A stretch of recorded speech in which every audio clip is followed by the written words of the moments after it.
Para allá, Vallera 4, cuarta parte. Para allá es porción bíblica. Y Vallera significa y se apareció, o se le apareció.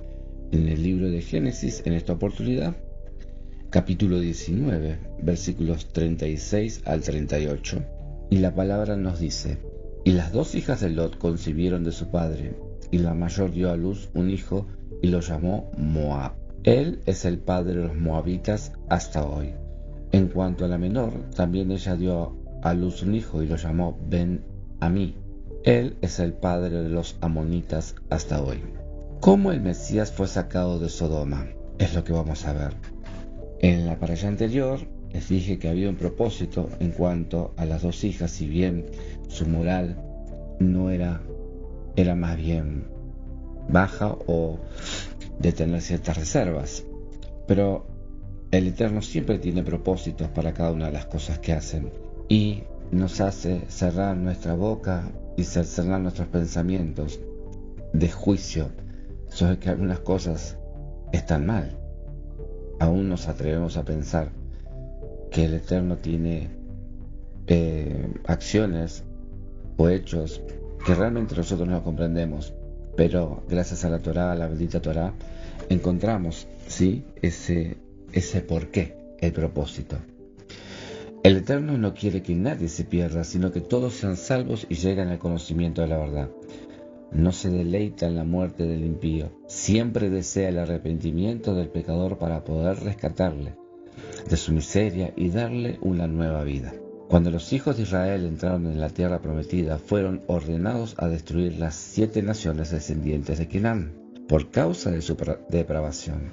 Recuerden, pero hubo una excepción. Entre todos ellos, una prostituta llamada Rahab se arrepintió de su pecado.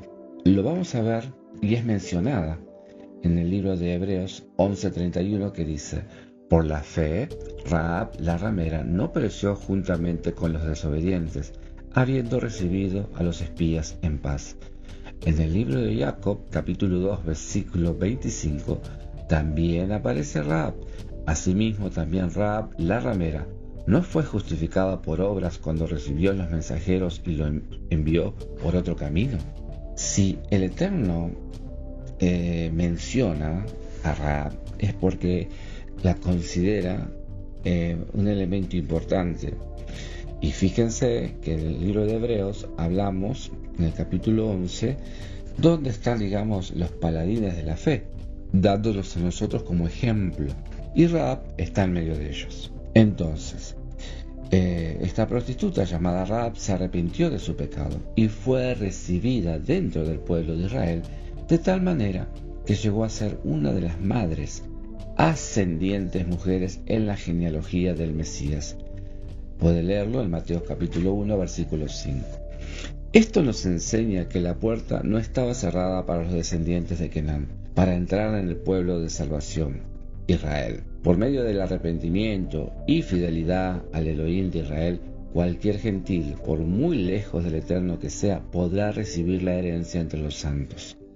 Rahab, descendiente de un pueblo maldecido y depravado, llegó a tener el honor de ser mencionada en la genealogía del Mesías Yeshua. Qué grande es la gracia del Eterno para una persona arrepentida. Cuán grande es la misericordia del Eterno. Qué maravilloso que es el Eterno. Esto quiere decir que hay genes de Canaán en el Mesías. Parte de la formación del cuerpo y alma del Mesías tenían que venir del pueblo de Canaán, para poder redimir ese pueblo de sus pecados, porque Él no es el redentor del pueblo judío solamente, sino de todo el mundo, conforme lo dice la Escritura en Primera de Juan, Primera de Yohanan capítulo 2:2, donde dice: y Él, Yeshua, es la propiciación por nuestros pecados, y no solamente por los nuestros, sino también por los de todo el mundo. El Mesías tenía que reunir en su constitución el conjunto de todos los hombres de la tierra, y el ejemplo de Rahab muestra que el pueblo más maldecido en la historia también estaba incluido en el plan de salvación que se llevó a cabo en el Mesías Yeshua. Si ese pueblo pudo caber en el Mesías, también todos los demás pueblos podrán caber dentro de él. Ahora, hay más en este sentido. Las hijas de Lot tenían una madre de Sedom, también hija descendiente de Kenán. Las dos se quedaron embarazadas de su padre después de hacer unos arreglos de borrachera con él. A pesar de no tener una moral alta, tenían un motivo bueno detrás de su acto de fornicación. Querían tener descendencia, y por eso el Eterno permitió que nacieran dos pueblos por medio de ellas. La mayor obtuvo un hijo y lo llamó descaradamente Moab, del hebreo Meab, que quiere decir de padre. La menor era más discreta y llamó a su hijo Ben-Amí, del hebreo hijo de mi pueblo. De Moab se desarrolló el pueblo moabita, y de Ben-Amí vinieron los amonitas. ¿Está claro hasta aquí? Entonces, más adelante encontramos una mujer moabita, Ruth, que toma la decisión de dejar a sus dioses y a su pueblo e unirse al pueblo de su suegra Noemí, el pueblo de Israel, donde se encuentra la salvación.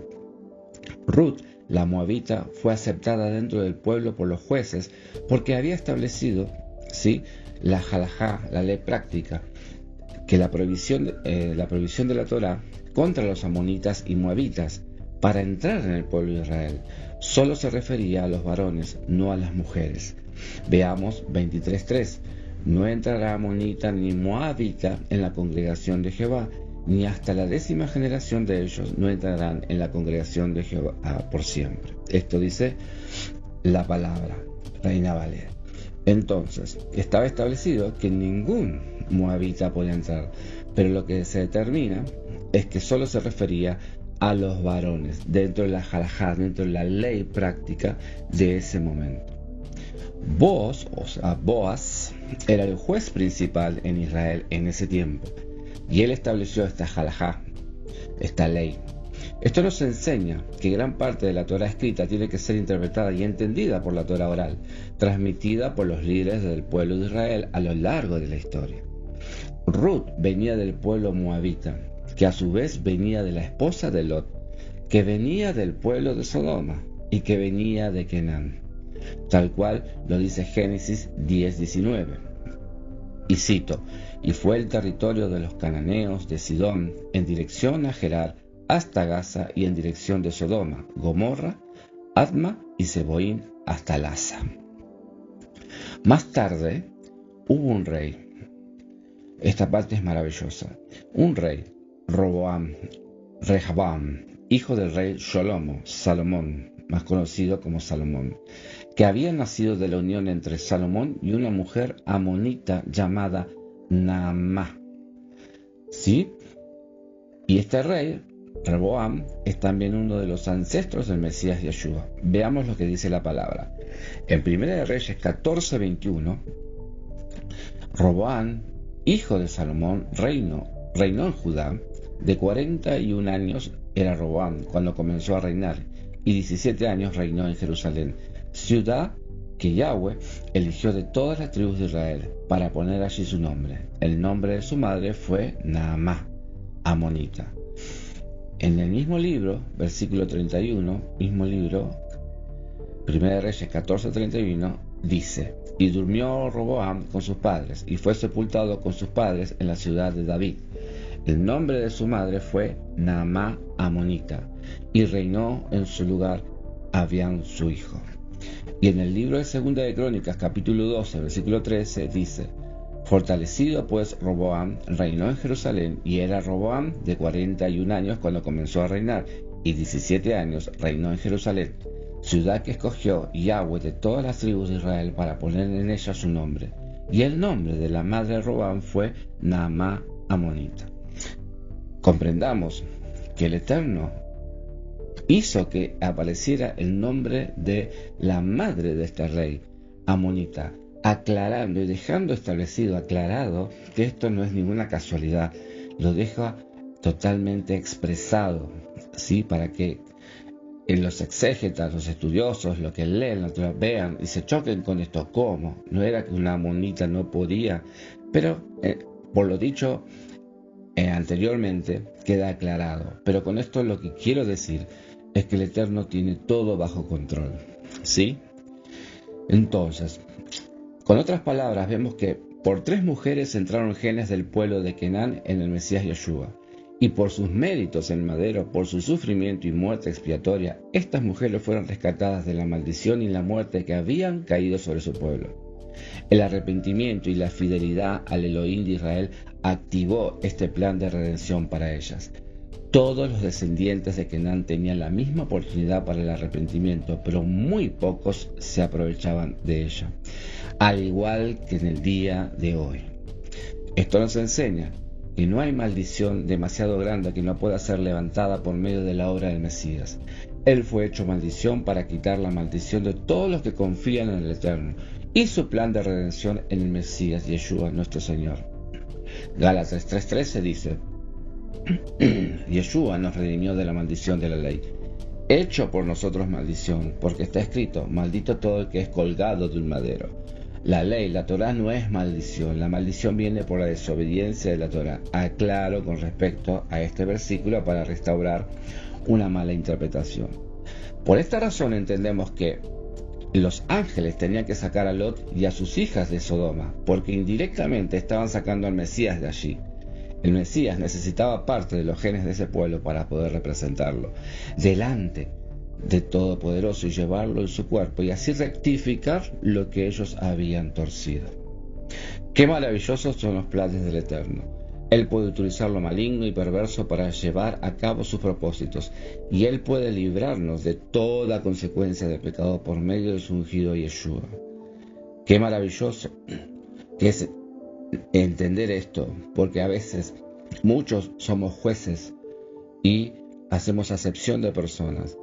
De hecho, a mí me llama mucho la atención que en el mesianismo mismo, gente que está en raíces hebreas o esté en la transición o como sea, no tiene un espíritu evangelista, no habla en ningún momento del proceso, del plan divino del Eterno de salvación, ¿sí? Más bien son desviados por el enamoramiento a la liturgia, son desviados por cosas que van encontrando en el camino, pero sacando los ojos del verdadero propósito del Eterno, que es la redención del mundo. Y esto es lo maravilloso de entender, ¿sí? De entender el trasfondo hebreo de las palabras, pero para saber cuál es el propósito, cuál es el plan divino de nuestro Padre, y ver con ojos de misericordia, tener la mente de Yeshua y ver con los ojos de Yeshua las cosas y nuestro alrededor, los que nos debe movilizar, no haciendo solamente, eligiendo a quienes queremos salvar, no. El Padre no hace acepción de personas.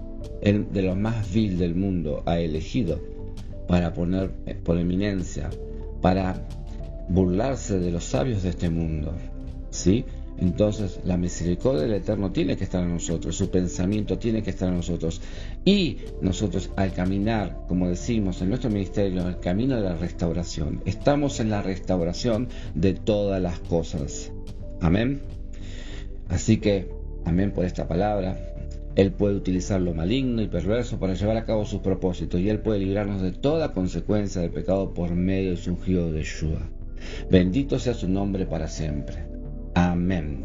Yom Tov, buen día para todos. Shalom. Roe Walter Vega, Ministerio Monte de Oreb, desde Presidente Derqui, Buenos Aires, Argentina, hacia todas las naciones.